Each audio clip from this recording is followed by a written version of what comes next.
TV. This is my reaction to Ruben Amorim's press conference. He was asking a lot of questions about Manchester United. Also, he was asked about the Crystal Palace team, Oliver Glasner, how he sets up his team. And if we are going to say anything, if we are going to be truthful, we are going to be very factual here, we will understand that Oliver Glasner's Crystal Palace actually it will be coming into this game in the as the team that has the extra X factor to win the game, and it is going to put Ruben Amorim in a very difficult place. Yes, it's going to put Ruben Amorim in a very difficult place if Manchester United actually loses this game to Crystal Palace. It is going to put Manchester United, it is going to put Ruben Amorim under massive pressure, because right now the games we were supposed to win, I think that Manchester United was supposed to win against Nottingham Forest. I thought that Manchester United was supposed to win the Tottenham game. They were there for the taking, but the players could not actually convert draws into wins, and that became a problem at Tottenham. It was a last-minute header that helped Manchester United get a draw against Tottenham. It was looking like Tottenham was also going to win that game, but then Manchester United, the resilience of the defender Matthias de Ligt made it very impossible for Tottenham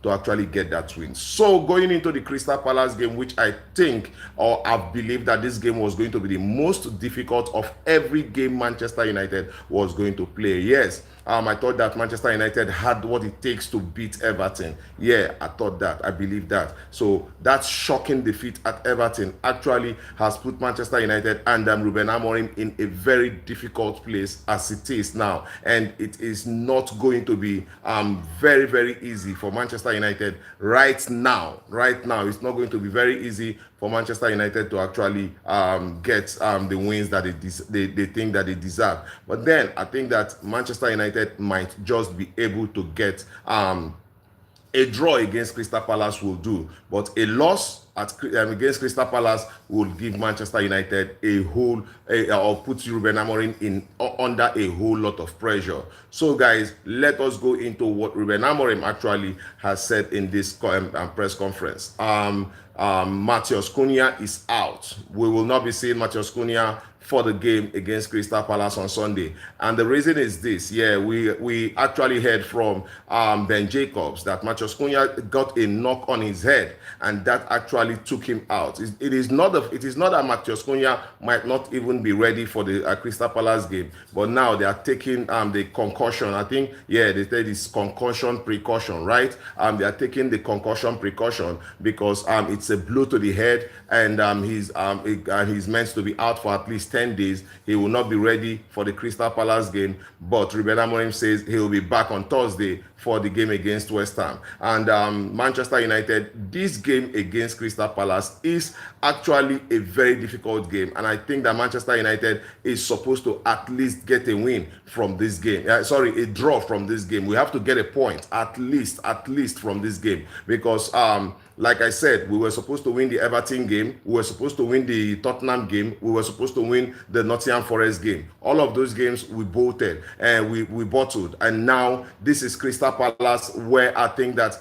it is either we get a draw, but we cannot lose that game. It puts Ruben Amorim in a very difficult place. It puts the team in a very difficult place, and it will become very difficult for the team. Thank you guys for joining. If you are joining and you're seeing me for the first time, please click on the subscribe button. This is Manchester United channel. My name is Elder. Click on the subscribe, click and give this video a thumbs up. Yes, give this video a like, and also click on the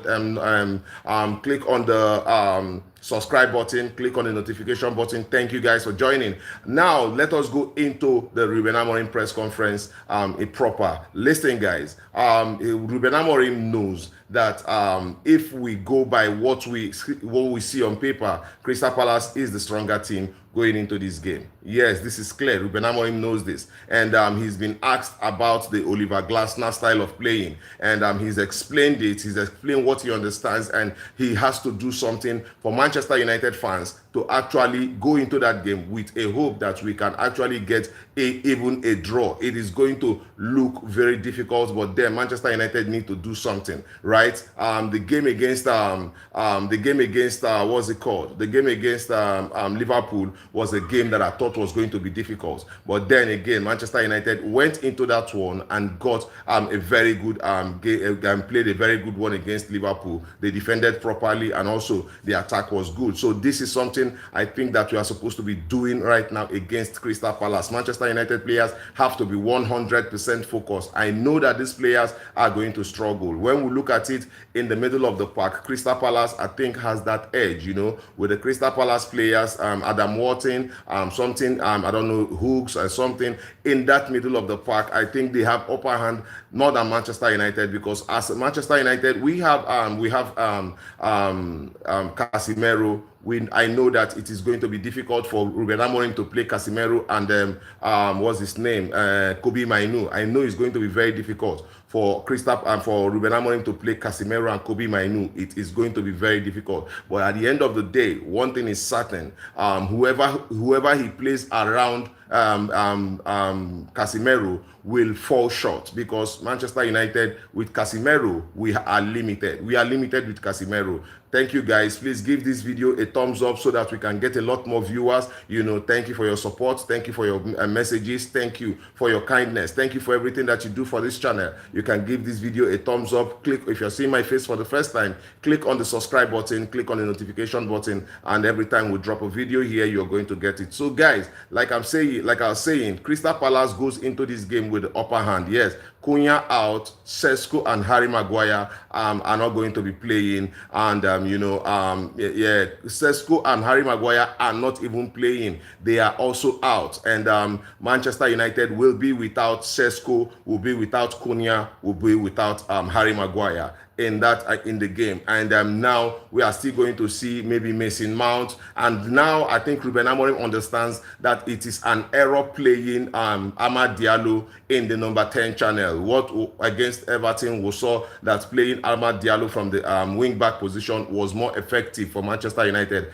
I think he was able to get good going on the right side of the wing back position, right? And then bringing Mason Mount in actually give Manchester United a lot more width. But the question is, who is going to play in the number 9 position for Manchester United? Ruben Amorim has to figure that out, because what we saw with Joshua Zexi was not good enough. Yeah, it was not good enough, and I don't know if he's still going to give him another run, you know, because as it is now, we do not have any strikers. We know that Chidobe Martins is there in the academy.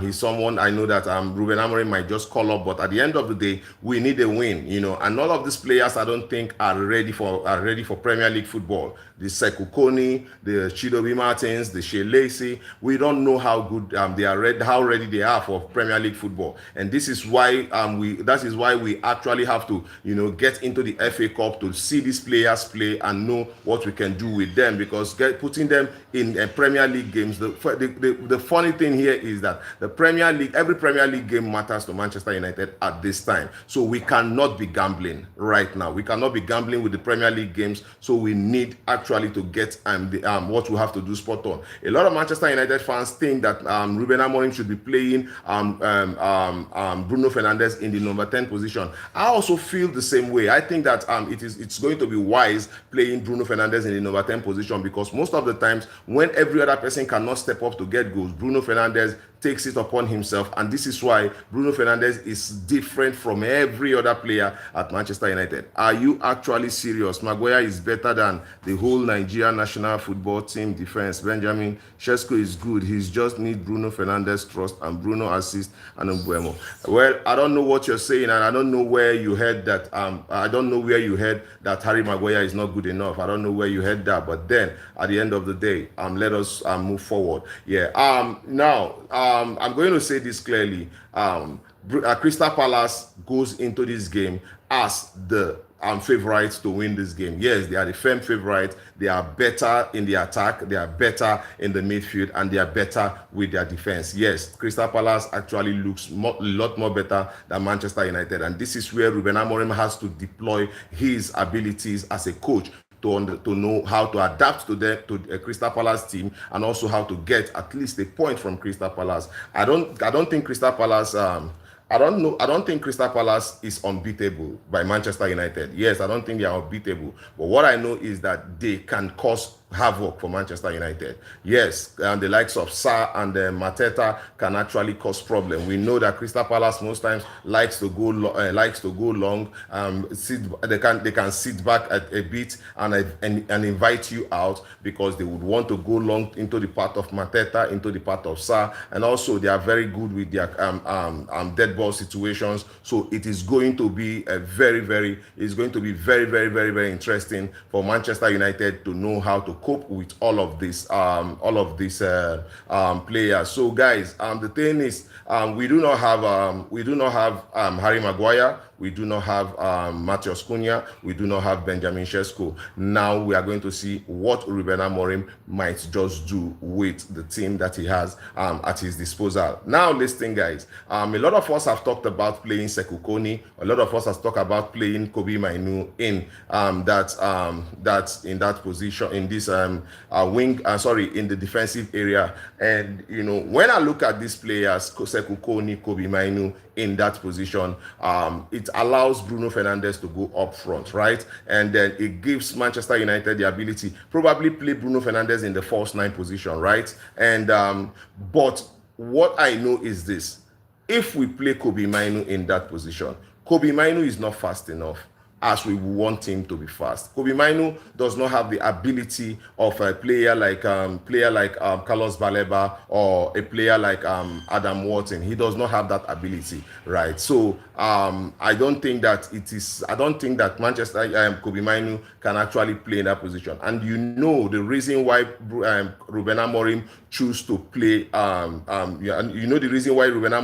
chooses to play Bruno Fernandes in that position. The reason why Bruno Fernandes is playing in that position is because Ruben Amorim still needs Bruno Fernandes's creative ability. You know, he can go long. Bruno Fernandes can go long. Bruno Fernandes can pick out passes diagonally. These things are things that we cannot see from Kobbie Mainoo, and these things are things we cannot see. If you watch Bruno Fernandes and Casemiro, they can pick up the ball and go long from their position. They can pick up the ball, go long, create width. You know, with the likes of Dogu, with the likes of Dalo, that can go wide. You know, wide up pitch. So Bruno Fernandes is that kind of player that can pick up the ball and go long, right? And this is something we might not be able to see with Kobbie Mainoo. We might not be able to see with Sekou Kone, and that is why Manchester United, Ruben Amorim would want Bruno Fernandes to play that deep lying role. We also know that this is not where he thrives.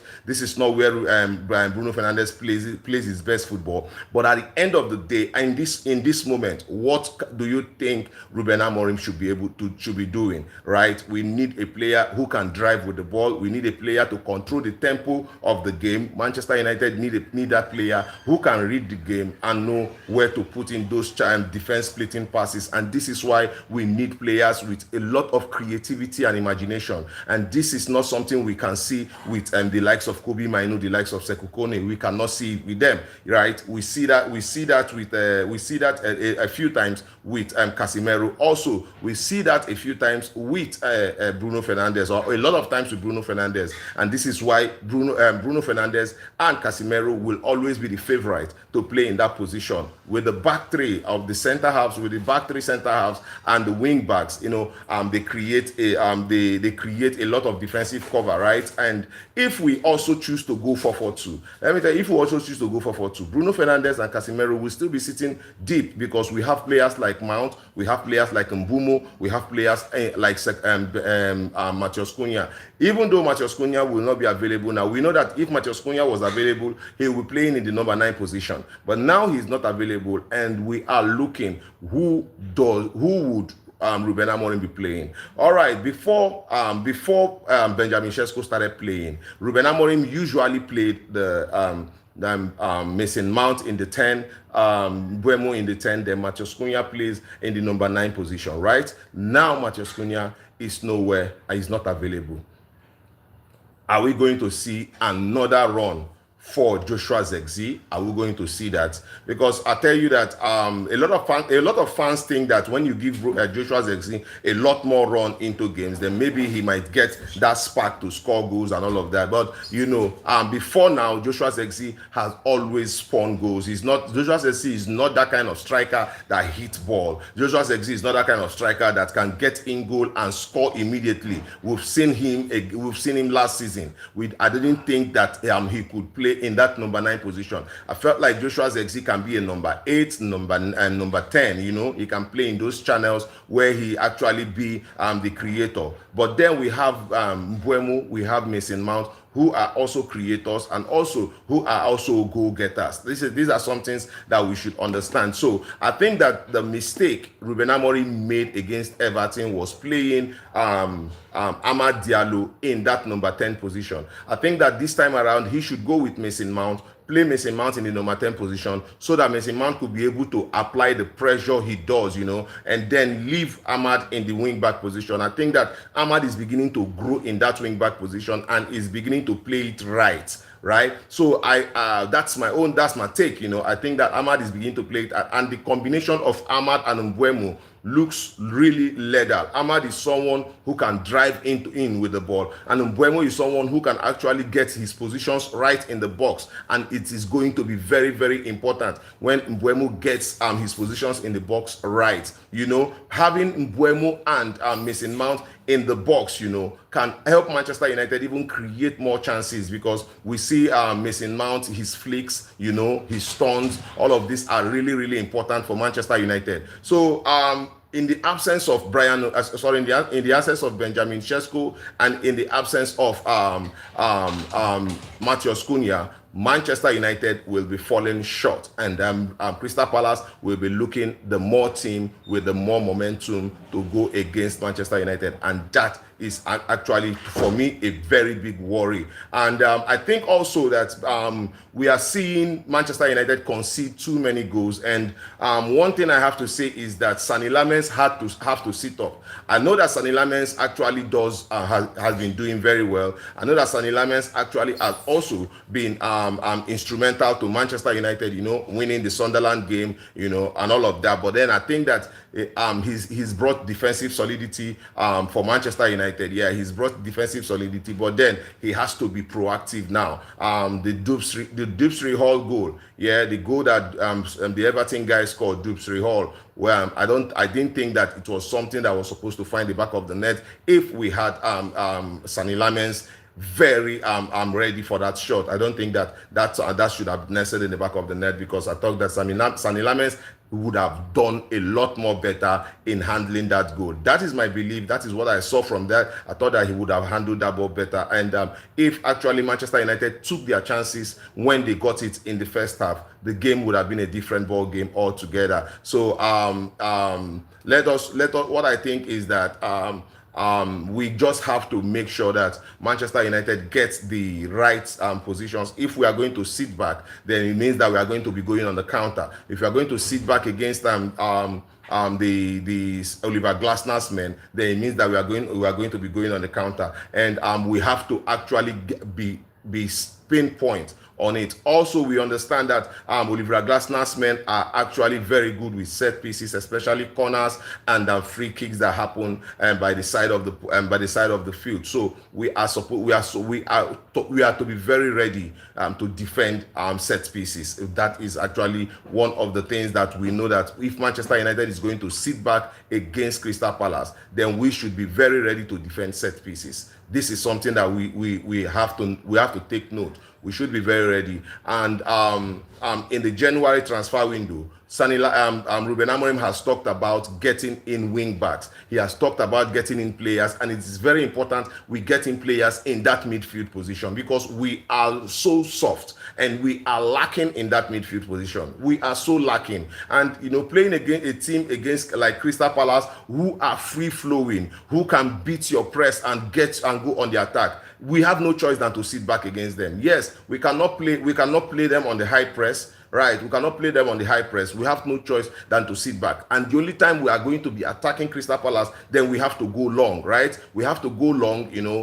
I'm not saying Manchester United win area duels, because we do not have the players. We do not have the Benjamin Šeškos. We do not have the Cunha. So it would not be easy winning area balls. So what we have to do is position ourselves better to win second balls, and it's going to be very, very instrumental for Manchester United. Position ourselves better to win the second balls and to recycle. That means that whenever we win the ball, we have to be very, very prudent with the possession. We cannot be giving away balls. Look at against Everton, we gave away loads and loads of balls. We gave away lots of balls. It was Bruno Fernandes giving away balls. It was Casemiro giving away balls. It was even Mbeumo giving away balls, and this is not something we should be doing against a team like Crystal Palace. We are going to be punished severely. We have to be very, very very prudent with the balls. We have to hold down the balls and make very judicious use of possession. We have to whenever we get the balls, we have to recycle possession. If we recycle possession, then we can go in with our balls. Get Mbeumo, get Ahmad to run off the balls and all of that. This is why I think that Mason Mount should be very important in this game. Mason Mount, Mbeumo, Bruno Fernandes, all of these creative and imaginative players have to be very, very instrumental in this game, because I see that if Manchester United are able to actually take the game to Crystal Palace, manage possession properly, all of those things, we might just be able to get that stronghold on the game. Yeah, Crystal Palace will be looking at getting goals early. It is going to demoralize Manchester United. They will be looking at getting their goals early. Players like Sa and Mateta, how physical they are. If they have to sit back, then they are going long. And if they have to go long, we have to deal with the strength and the agility of Sa and Mateta. And that is is going to be very, very difficult for Manchester United. So whichever way, for me, I think that it is going to be very important. I think that it is going to be very important that we actually don't go attacking Crystal Palace because of the strength of their attack. We have to maybe sit back a little bit, soak up the pressure and try to hit them on the counter. Manchester United looks really deadly on the counter, and we know that Crystal Palace also look really good on the counter. So it will be a situation whereby two teams that looks like they play similar football, one will have to sit back for the other, let the other have the ball, while Manchester United play out from the back, play to break the press and hit them on the counter. Again, I want to say this, Manchester United is 10th on the table with 18 points. Crystal Palace is 5th on the table with 20 points. That is 2 points off. Manchester United, a win against Crystal Palace gives Manchester United the ability to go ahead of Crystal Palace, maybe into the top 6 or into the top 5. Yeah, yes, that is what is going to happen. Manchester United might just be able to get maybe in the 7th position, maybe in the 6th position, whatever happens, because we are playing on Sunday. We will first of all see what happens with the games on Saturday. Yes, and there's going to be a very big match, Chelsea against Arsenal. That we will keep our eyes on. But then it is about Manchester United and Crystal Palace. So the question is, who do you think that Manchester United will be fielding? Who do you think? How best do you think that Manchester United will be lining up against Crystal Palace with the absence of Harry Maguire and the absence of what is he called? The absence of Harry Maguire, the absence of Benjamin Šeško, and the absence of Matheus Cunha. Who do you think Manchester United will be fielding? Who do you think? We know that Lisandro Martinez is gearing up to come back to be back into the game. We know that Lisandro Martinez is gearing up to come back into the game. We know that Lisandro Martinez is gearing up to come back into the starting lineup. We know that he's trying his best to make sure that he comes back into the starting lineup. A situation where we see Lisandro Martinez come back into the starting lineup, does this mean that we might just see Luke Shaw go into the wing back position? Because I feel personally, if Luke Shaw goes into that wing back position, it is going to help Manchester United a lot. You know, I feel like Dogu does not have that Dogu does not have that technical know-how. Dogu also, I think, does not have that ability to play for Manchester United at this point. Yes, the potential is there. His work rate is normal. I think that the ability to put in those crosses, his ability to pick out those passes, and his ability to read the game properly, I think Dogu does not have that right now. And this is what I think. I believe that if we give Lisandro Martinez is able to come back in the fray, playing in the right side, left side of the defense, yes, left side of the center back. If Lisandro Martinez gets into that position, then we might just see Luke Shaw get upfield. Listen again. In this team, I don't think that we have enough leaders in this team, and that is one thing. I think that many of the times when we look at Sir Alex Ferguson, Manchester United, and many times when we defeated a lot of people, when we look at it, we are seeing a Manchester United that had determined players, the players that understood what it meant, you know, what it meant playing for Manchester United. This is what I believe. Thank you guys for joining. I appreciate everyone who has joined this live. Please give this live a thumbs up. Yeah, give the live a thumbs up. Click on the like button. Also, if you're seeing me for the first time, it's all about Manchester United. Click on the notification button. Also, click on the subscribe button. Join the channel, because this is a Manchester United fan page. We discuss everything. I give you everything in details, in-depth analysis of Manchester United games and events happening around Old Trafford. So, guys, if we are looking at Lisandro Martinez coming back, it might just give Ruben Amorim another level of boost, because that means that we might just see Luke Shaw go into the wing back position, and that will give Manchester United another level of width in the field. Yes, it gives Manchester United another level of width. And like I said from the beginning of this video, Manchester United cannot lose this game. It's not something that we need to debate. It is not something that we need to. Manchester United cannot lose this game. Ruben Amorim knows that he cannot lose this game. This game, actually, a loss on Sunday would send Manchester United back to last season, and the pressure on the sack of Ruben Amorim will become even more louder, and Ruben Amorim would have nothing actually to back on, because it would be clear that from November last year to November this year, there's been no improvement at Manchester United. That is what it is going to mean. So the Crystal Palace game is crucial. It's very, very crucial. At this time last year, we were 12th on the table. Now this time we are 10. If Manchester United can get out of that 10th position and go a little bit higher on the table, then Manchester United, Ruben Amorim can actually lay claim of being better than last season. But right now, there is no difference. We cannot claim any difference between last season and this season, and that is where the problem is. It is not about the development now for a lot of Manchester United fans. It is about the results. And in as much as some of us understand that the development is going to take a little bit of time, it is going to be a roller coaster move, and then at a point when Manchester United gets in loads of players who actually are willing to play for Manchester United, then we can begin to make proper assessment of Ruben Amorim. But for now, I think that if you want to assess Ruben Amorim right now, then you have nothing to hold on to. And then if he loses against Crystal Palace, the sack will be imminent. Yes, a lot of Manchester United fans, stakeholders, fan channels, everybody will be talking about sacking Ruben Amorim, because after 1 year, we've not seen any form of improvement, even though they've spent more than 200 million to bring in players in the attacking position. We have not scored more goals. We have not scored lots of goals. We are actually on deficit as it is. We are 0 goals in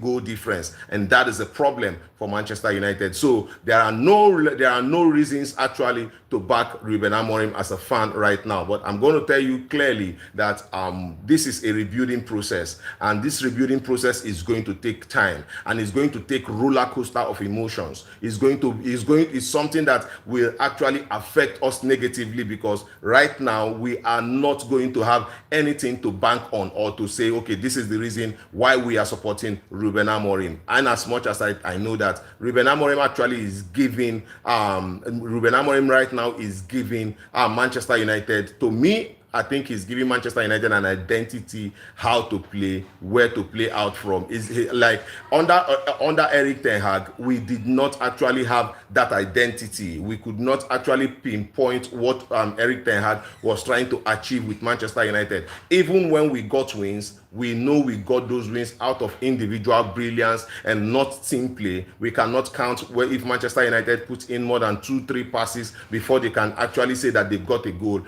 in the Eric Ten Hag era. Manchester United were playing 3 different formations at every game. Every time Manchester United comes out, it is a different formation under Eric Ten Hag, and he left a lot of Manchester United fans confused. A lot of fan channels were confused. They did not even know what Eric Ten Hag was trying to achieve with all of the different things that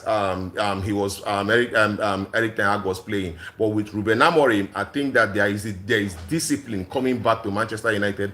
Players are more aware that if they lose a game, it is going to be problem. We are not seeing Manchester United players losing games and going to nightclubs. We are not seeing Manchester United players losing game and posting all sorts of gibberish in the social media. I'm going to say this clearly, that when we look at all of the players Ruben Amorim has asked to leave Manchester United, when we look at it, what's his name?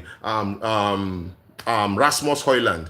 As a matter of fact, for Napoli, last 2 nights ago, Rasmus Højlund missed a penalty, and nobody is talking about it. The reason nobody is talking about it is because the agenda is not there.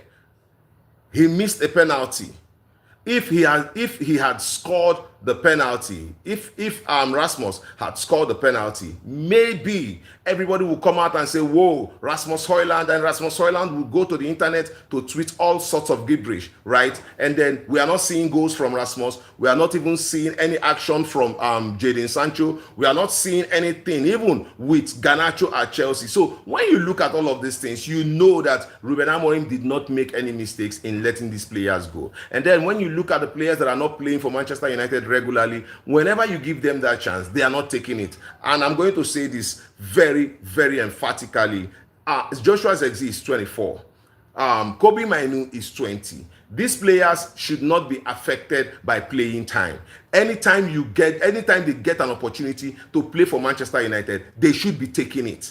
They should be taking it, because it's an opportunity for you to stamp your authority. It's an opportunity for you to give your very best, and they should be taking it. This is not a case. Kobe Mainoo is not 33. He is not 31. He is not 32. When you will talk about, the game time is affecting him, he is no longer a young player and all of those things. No. Kobe Mainoo is 20, and he should be taking up opportunities. When he gets them, he should be taking it up. Joshua Zirkzee is 24. When he gets that opportunity, he should be taking it. He should not be, Joshua Zirkzee, Kobe Mainoo should not be sitting down there and making claims of no playing time when actually they give you that time to play and you don't do anything with it. You actually get Manchester United into very difficult positions. I am not even talking about Manuel Ugarte. I'm not even talking about Manuel Ugarte. Manuel Ugarte is one player that I would always regret why Manchester United went for him, because we sold Scott McTominay to get in Manuel Ugarte. And I'm going to tell you this. If Ruben Amorim had met Scott McTominay at Manchester United, I doubt Ruben Amorim would have sold Scott McTominay. I doubt it. I doubt it. I doubt it if Ruben Amorim would have sold Scott McTominay, because you are going to know one thing for sure. Scott McTominay would have been very instrumental in that central defensive area. He would have been very instrumental because Ruben Amorim will use his eyes for goals. Ruben Amorim will use his imaginations and will get Scott McTominay to start playing for Manchester United in the way. And Scott McTominay would have been a very, very instrumental package to Manchester United, right? So, guys, if we look at it clearly, I think that the worst buy we have made in a very long time has to be Manuel Ugarte. Yes, it has to be Manuel Ugarte. I think that if you have to rate them, it has to be Manuel Ugarte, because when we look at Rasmus Højlund at least got about 10 goals for Manchester United in his time. Yeah, his time he got in the first season, he got about 10 goals for Manchester United. And when you look at Joshua Zirkzee, he's done a little bit better since the last time he was substituted, right? And when you look at what's his name again? When you look at I think Jadon Sancho and Manuel Ugarte will be in that area of the worst signings Manchester United have made, right? And that is it. So how are we going to be lining out? How are we going to be lining out against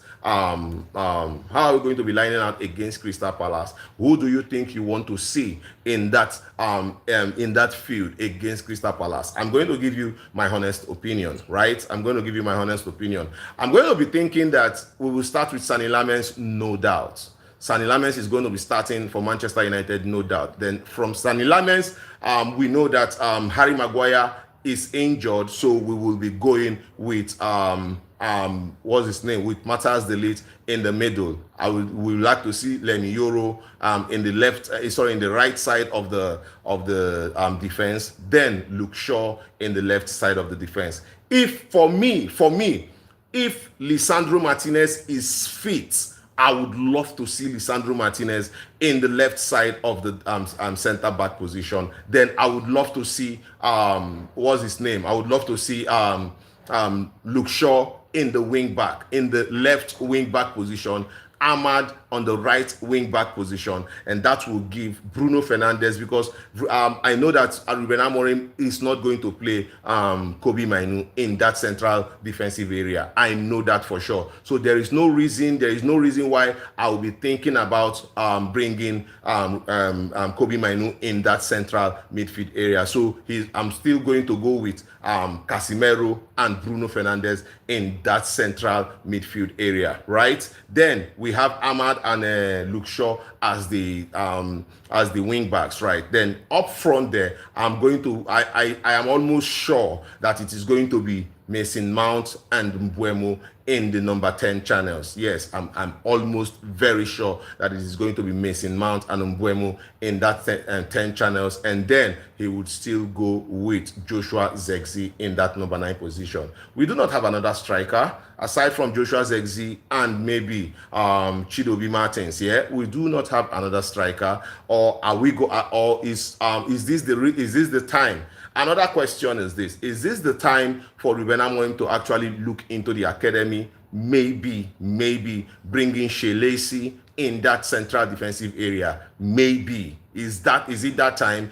where Ruben Amorim has to gamble it, right? I don't think that I don't think that we have to gamble. Yeah, we have to gamble it. Shea Lacey, I don't know if he's ready to play in the Premier League, but will it be that time where we get in a player like Shea Lacey or Haruna Sekou Kone into that mix? We don't know. We will be yet to see that, because if Ruben Amorim gambles it to bring in a player like Shea Lacey to partner with with Casemiro, it gives Bruno Fernandes that ability to play up front as a 10. Then it would actually give way for Mason Mount to play as a false 9. We know that Mason Mount can play in the false 9 position, and he can actually lead a press. We all know that Mason Mount can be very good with leading a press. He can be very good in the false 9 position, and that gives Manchester United another dynamic, right? Yeah, another dynamic. So with no Cunha, with no Harry Maguire, and no Benjamin Sesko, how is Ruben Amorim going to tweak? How is he going to tweak that attacking position? What is he going to do? Because it is very important what he does with the attacking position, because that is where Manchester United are going to get goals from. We seldom get goals from defenders aside from corners, where we see Harry Maguire being very instrumental, where we also see what was his name, Matthias de Ligt, being very instrumental. Aside from that, our goals has all usually come from the number 10 channels and the strikers position, which is yes, we have gotten goals from Casemiro, we've gotten goals from Mason Mount, gotten goals from is it Amad Diallo, then we've gotten goals from Brian Mbeumo. You see, our goals mostly are coming from the players playing up front, and that is why it is going to be very instrumental what Ruben Amorim does in a situation where Lisandro Martinez comes back to play for Manchester United, and we are going to see Luke Shaw get into very interesting positions, right? And now let us discuss the dynamics of playing the 3-4-3 system and with Ruben Amorim. You know, whenever a team sits back for Manchester United to attack them, what we usually see a cross of players, you know, at the base, and then we see Lenny Yoro and we see Luke Shaw, right? The thing is this: I think that, you see, players like Lenny Yoro and Luke Shaw have to be more brave when they get balls in that position to drive in, because you are going to be more clear. Let us understand it that we need bodies to actually play in the formation that we have to play, because we are going to be having a lot of the defenders or the opposition team are going to sit back, right? So we need bodies in that mix, right? And if the number 10 players have to run into the mix, then the players on the base that will be Lenny Yoro and Luke Shaw, they have to actually get balls into those mixes. Look at that. This is a very good time to play with Ahmad in the wing back position. It is also going to be a very good time to play with whoever is here in the other position. That is why I think that it is very important to have a player like Lisandro Martinez in that position. He actually is imaginative. He can play passes. He can get crosses in. He can shoot. So all of those things are very instrumental to Manchester United being able to break down teams that sit back against Manchester United. It is going to be very instrumental. Thank you guys who are joining. I appreciate you guys. I'm seeing you guys. Please click on the follow button. Please click on the subscribe button. Click on the notification button. Whenever we drop videos, you are going to get them. So what I'm saying clearly about our lineup is this: that we have players that can actually affect the game. You know, we have players that can actually affect the game. We have players, if Ruben Amorim decides to be pragmatic, you know, he has players that can give us the dynamism going into that game. And also, I think that we have to be a lot more braver with the ball. We have to, against Everton, I thought that we were not moving the ball as fast as we should. Yes, we were not moving the ball. We were not building rapidly. We were not building fastly. We were just, you know, it was here, there, you know, the players were lackluster. The players were slow. You know, I thought that against Crystal Palace, we have to be a lot more faster with the ball. You know, we have to be improvising a lot more. We have to be imagining a lot more. We have to be seeing runs a lot more, so that, you know, Crystal Palace, the reason why a lot of people say, oh, you can predict Ruben Amorim, is because the players are not imaginative enough. They are not imagining enough. They are not being creative enough. Because listen, we know the 4-4-2 system. We know how everybody plays 4-4-2 system. We know the 4-3-3 system. So there is no way you can say, because they play 4-4-2 system, then you can actually read what they want to do. It is because the players are not being imaginative enough. They are not taking responsibility enough. If they are taking responsibility enough, they are taking charge enough, you will not be able to read them. You know, you just know the system, you just know how they want to play out, but you cannot be able to read them. And this is where I think that Manchester United players needs to look at themselves and do better. This is not about a coaching stuff. I'll tell you something. Look at Antonio Conte when he came to Chelsea and he won the league. He came in and he played the 3-4-3 system. He came in and he played Victor Moses as a wing back. Victor Moses was a winger for Chelsea. He played Victor Moses as a wing back. Victor Moses was instrumental to Chelsea winning the league in that season. And you cannot tell me that you would have told Antonio Conte to adapt to the players that he has. He saw a way to win. This is a way to win. This is a style to win. The players have to adapt to the manager's system because this is a way to win. You cannot play. He played the 3-4-3 system and he won the league with it. So if the players at Manchester United does not have the engine to do so, what we do clearly is get Ruben Amorim players, right? Listen, what's his name? Casemiro is limited. He does not have the ability to put in those runs anymore. He does not have the ability to put in those track backs. And that is why we see Casemiro picking up yellow cards every time, because he's being left behind, right? And that is why we see him pick up yellow cards most of the times. And this is the reason why Ruben Amorim has to take him off most of the times, because he's on yellow. You don't want him to pick a red, right? Because he's actually one of the best players at Manchester United, right? And if we look at it clearly, the board is supposed to be seeing this, and they should be knowing that we have to be getting this guy players to come and defend for Manchester United. Yes, Ruben. If we have a player like Elliot Anderson playing for Manchester United in that midfield area, and we have Casemiro coming in as a substitution, that is quality. That is quality. But Casemiro coming in the 70th, 80th minute to help Manchester United consolidate a lead is quality. Pure quality. If we have a player like Adam Wharton coming in for Manchester United, and also we have a player like Angelo Stiller on the bench, that is quality. That is what Manchester United should be aiming at doing. And a lot of people who are talking about Liverpool sacking Arne Slot and why Manchester United should listen. Liverpool spent 500 million on a team that has been built already to win the Premier League. They won the Premier League, so the team is complete. The team can dominate. The team can compete. Now Arne Slot comes in, spends 500 million on top of that team that won the Premier League and is doing this. It is okay to sack Arne Slot at this time, because he did not inherit a poor team. He inherited a very good team that actually won the league, right? And also, he spent money, 500 million.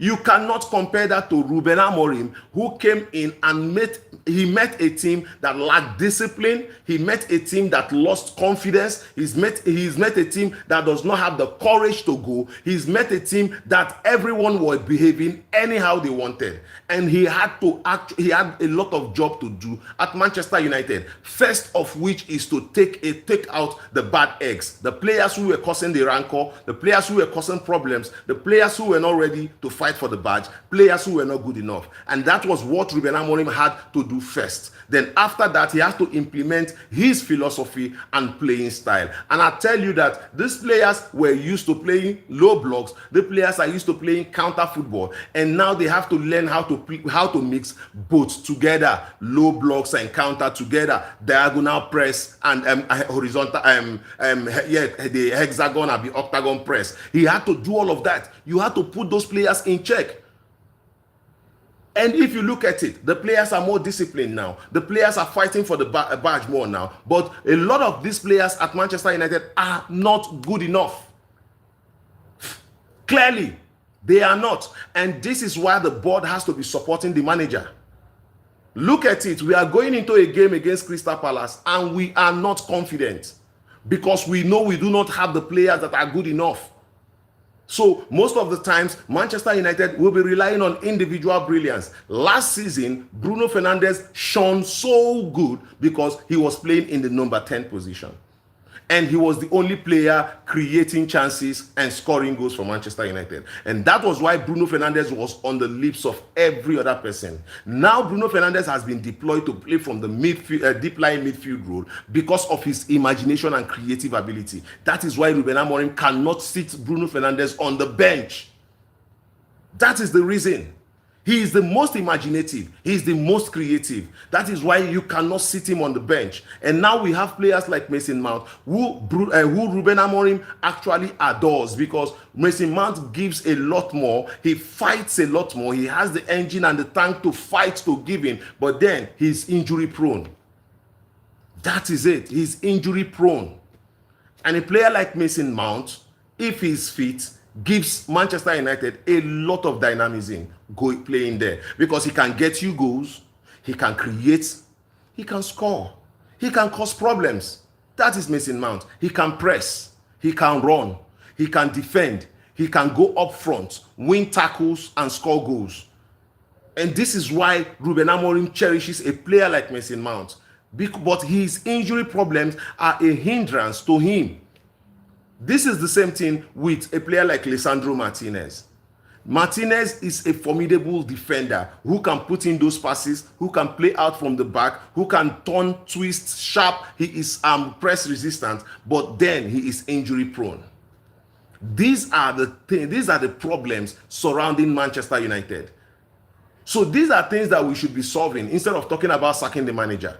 These are problems that Manchester United board has to be looking into, instead of talking about sacking the manager, because all of these problems will be here. Bring another manager, these problems are still here and it will persist. It is not rocket science. Yes, it is not rocket science that these problems will persist and Manchester United will still be where it is, lacking behind.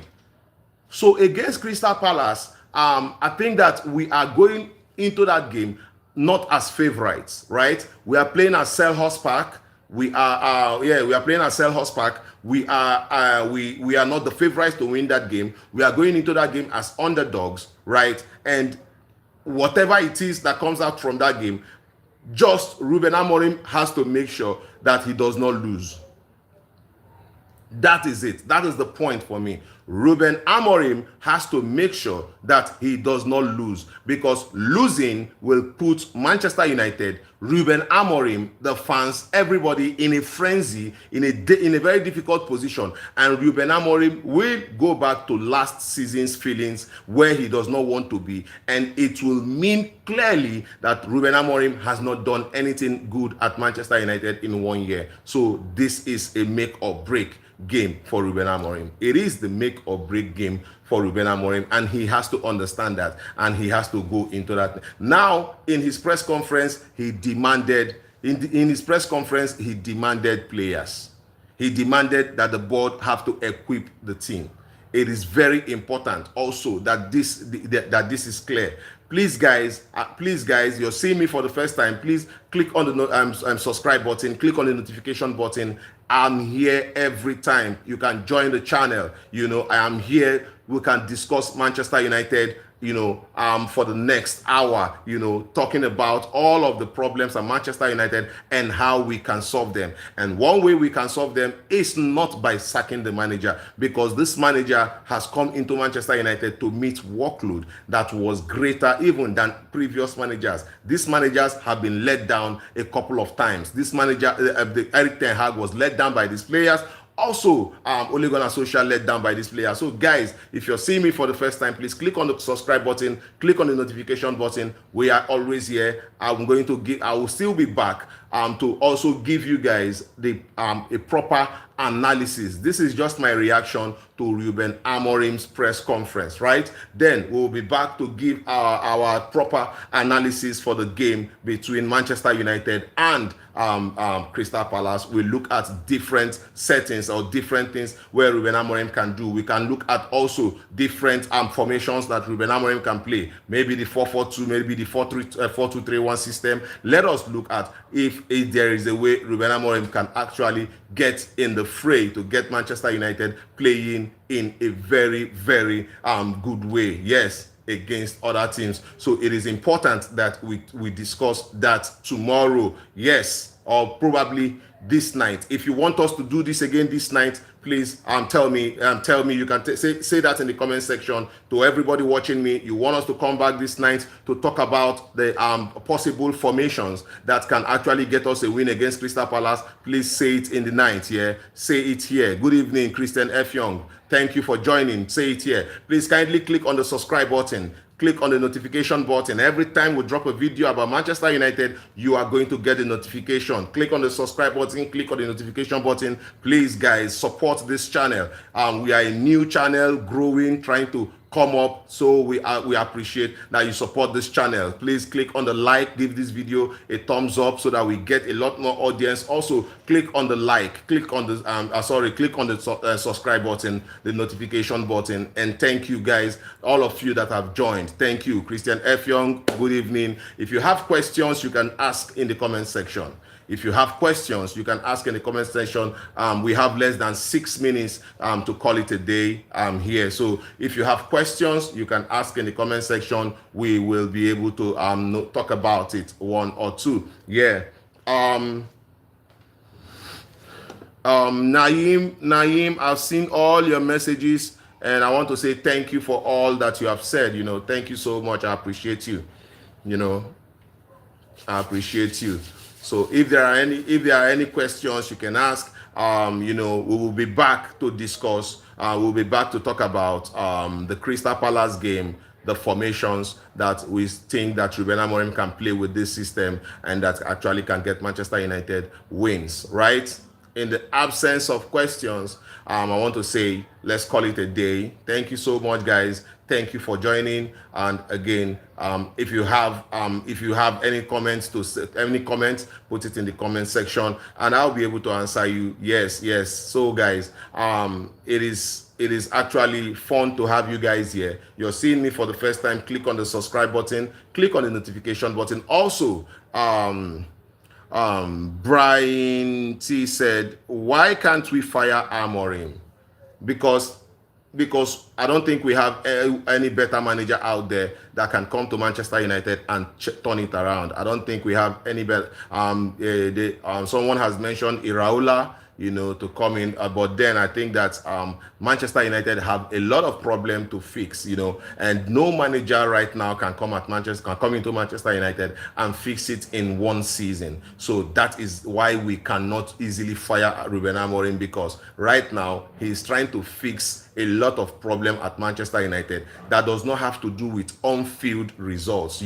All of these problems affect Manchester United playing pattern and on-field results, and these are things that he has to fix. Look at it. Let me give you an example. Manchester United plays in the midfield with Casemiro and Bruno Fernandes. Imagine that Manchester United is winning 3-0. We are up 3 goals, and you take out Casemiro from the game and you bring in Ugarte, and all of a sudden the opposition team scores 2. You see the level of drop in playing in quality. You see the drop in quality. You see that what Casemiro gave to the team is not the same thing that Ugarte will give to the team. You see, if you take out Bruno Fernandes from that position and play Kobbie Mainoo there, you see the drop in quality. Kobbie Mainoo cannot control the game. He cannot control the balls, and we are going down. And you can also see when at Liverpool, when we brought in what's his name, Dogu, to come and play. Dogu actually was the reason why they won the ball from the midfield, and actually he was also the reason why that ball got into the back of the net, got to Cody Gakpo, and got into the back of the net. Now, this is clear indications that Manchester United does not have the personnel. And for a team that does not have the personnel, what you have to do first is to get the personnel before sacking the manager. Get the manager the personnel, because these players are not good enough. So you have to get the manager the personnel before you think of saying that the manager is not good enough to sack him. If you look at Manchester United, can you name 10 players at Manchester United that can easily walk into any team? Manchester United, Crystal Palace, who do you think is going to win? Crystal Palace are favorites in that game, right? I am a Manchester United fan. I would not come here to tell you that Crystal Palace is going to win against Manchester United. Ruben Amorim has to look for a way. But Crystal Palace, on paper, are favourites in the game. Yes, they are favourites. We are without Benjamin Sesko. We are without Matheus Cunha. And also we are without Harry Maguire. We know how important these players are to Manchester United. And now we are saddled with the responsibility of playing somebody as a false nine, probably Joshua Zirkzee. And we do not have the vibrancy of Matheus Cunha in that team. Also, we do not have anybody to help us play the hold-up play and win balls and all of that. Man United qualify for Champions League this season. Yes, we have the quality to qualify for Champions League this season. So if the players actually play with a lot of weight, I think that we have that ability to qualify for Champions League this season. Don't let media deceive you. Any Man United player would walk into any team. Look how they played. Listen, don't let anything deceive you too. No Manchester United player will walk into any top team in Europe. No Manchester United player. I'm telling you that for free. Look at Ugarte. Ugarte was sold by what's it called? If Mazraoui was so good, Bayern Munich will not sell him. If what's it called? If Mainu was too good, teams will be knocking doors to pick him up right now. If what do you think? Who do you think is coming to Manchester United transfer ideas? Who do you think is coming to Man United transfer ideas? Well, Manchester United is supposed to be going for Elliot Anderson this January, even though it looks like a very difficult deal to do. Manchester United is looking at Elliot Anderson. Also, Christopher Vivell think that Christopher Vivell actually is thinking about what's his name? The guy at Stuttgart, Angelo Stiller. Christopher Vivell thinks that Angelo Stiller serves Manchester United better, and but then Manchester United is looking at a couple of signings. Elliot Anderson, Carlos Baleba actually looks like a serious target for Manchester United. Yeah, you can't tell me Amorim sucks because of a midfielder. Yes, yes. Amorim sucks, not because of a midfielder. Manchester United do not have proper wing backs there. Look at it. I'm going to tell you clearly, Dalot is nothing to write home about. I'm going to tell you clearly that Dogu does not have the ability to play as a wing back for Manchester United. I'm going to tell you clearly that Bruno Fernandes is not a defensive midfielder. I'm going to tell you clearly that Casemiro does not have the legs to run as a midfielder, to track back and to get. Now, you cannot tell me that a manager should change his play style because you have tired legs at Manchester United. The board is supposed to be doing something about it. The board is supposed to be doing something about it. No manager comes into Manchester United to make Casemiro a 23-year-old player anymore. He's declining. Bruno Fernandes is best as a number 10. Right, and we cannot what's his name?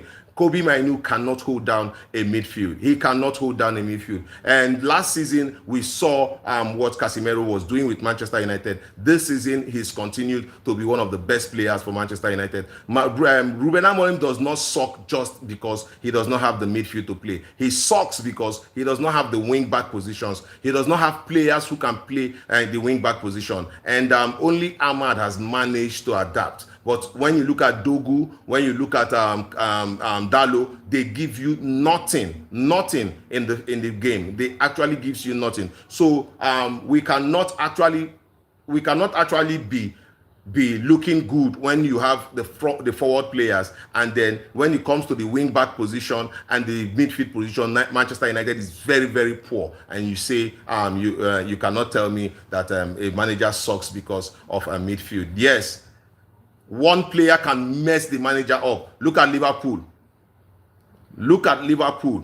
One player can mess a team up. Look at Liverpool. Salah is not performing. Virgil van Dijk is not performing. Konate is not performing. Actually, there is a news right now that Real Madrid has informed Liverpool that they are not going to go ahead with the deal for Konate. Now, Konate is not performing this season, and that is making Real Madrid move backwards on the deal to sign Konate. This is to let you know that you cannot just bring underperforming players into a big team. The pressure of the team, the pressure will swallow them. The pressure will swallow them. Ugarte, if Ugarte was good, Ugarte will not be sold by what's it called? PSG. Look at the players playing at PSG. Can you compare Ugarte to any of the players at PSG? Tell me which player at Manchester United you can even compare with other players at different clubs. Tell me. But Amorim issued the signing of Dogu, his first signing. That is not, listen, Dogu is a signing that came from the board. Now they are not going to sign Konate. Real Madrid wants performing players. Exactly. So you cannot do. How many performing players do you have at Manchester United, by the way? How many players that are performing do you have? Why do you think it was so difficult to sell players from Manchester United? Why do you think last summer it was difficult to actually get people to buy players from Manchester United? They all wanted loans because these players were not performing. So you cannot blame it on the coach, yeah? After all, Ruben Amorim didn't start last season. Erik ten Hag started last season until November when Ruben Amorim came to take over. So this is a prevalent case. I remember with Ole Gunnar Solskjaer, he was called a PE teacher because Manchester United were not creating chances. They were finding it difficult to score goals. Manchester United at the time can only play you on the counter. So these are the problems at Manchester United. What will you do if you're a Manchester United manager? I will do the same thing Ruben Amorim is doing, trying to get in the right players. Let me tell you, Jason Wilcox in an interview said it is not just about signing players. Jason Wilcox said it clearly. It is not just about signing. It is about signing players with the right mentality. The interview is on air. The interview is on air. He talked about signing players with the right mentality. Also, I would have to tell you something else. Remember, last season when Manchester United was going to sign players, we were keen on players who are ready to play for Manchester United, not players who were bothered about salary. Not players who were bothered about salary. We were keen on players who wanted to play for Manchester United. So that made it easy for Manchester United to sign players because the player has to accept the project and be ready to come play for the club. And that way, it is easy for Manchester United to approach the club. So if you understand it that way, it is going to take a little time for Manchester United to get in players in every area. Listen, Sir Jim Ratcliffe came out.